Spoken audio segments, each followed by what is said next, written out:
Good morning and happy Tuesday. We are on the, second consecutive day this week after all. Thought I had done a video on Sunday to start off the week and I was mistaken. So, praying for a better week. And we are on chapter 15 of 2 Samuel. Absalom's rebellion. Okay, remember the king finally saw his son Absalom, and it was this sweet last verse. I'm going to read that from chapter 14. So Joab told the king what Absalom had said. And remember, he was kind of threatening him if he didn't. It was something. Yeah, he was just giving him like this ultimatum, like, if you wanted me here, you should see me. Just if I did something wrong to you, then you be the one to kill me. Okay, that's what his message was back to the king through Joab. And then Joab said. So Joab told the king what Absalom had said. Then at last David summoned Absalom, who came and bowed low before the king in honor, and the king kissed him.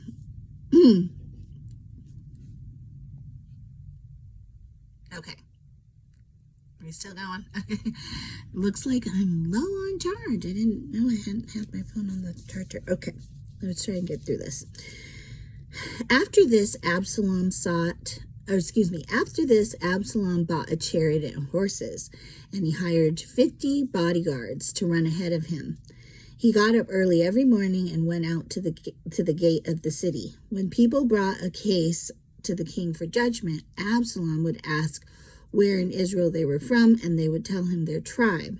Then Absalom would say, "You've really got a strong case here. It's too bad the king doesn't have anyone to hear it.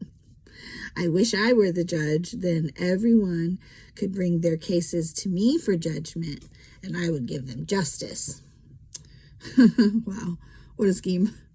When people tried to bow before him, Absalom wouldn't let them. Instead, he took them by the hand and embraced them.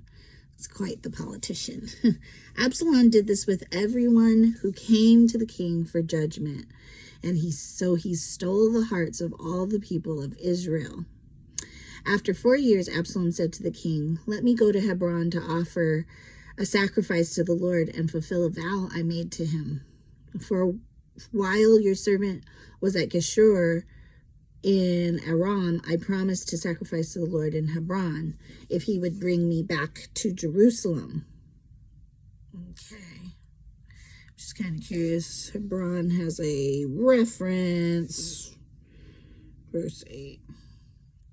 Hebrew lacks in Hebron. Okay, some Hebrew manuscripts don't say in Hebron. Okay. "All right," the king told him, "go and fulfill your vow." So Absalom went to Hebron. But while he was there, he sent secret messengers, I had a feeling he was doing something else, to all the tribes of Israel to stir up a rebellion against the king. "As soon as you hear the ram's horn," his message read, "you are to say, 'Absalom has been crowned king in Hebron.'" He took 200 men from Jerusalem with him as guests, but they knew nothing of his intentions. While Absalom was offering the sacrifices, he sent to Ahithophel, one of David's counselors who lived in Gilo.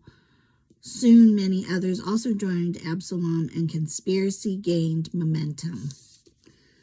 A messenger soon arrived in Jerusalem to tell David, "All Israel has joined Absalom in a conspiracy against you." "Then we must flee at once, or it will be too late," David urged his men. "Hurry. If we get out of the city before Absalom arrives, both we and the city of Jerusalem will be spared from disaster." "We are with you," his advisors replied. "Do what you think is best." So the king and all his household set out at once. He left no one behind except 10 of his concubines to look after the palace. Just 10 of the concubines.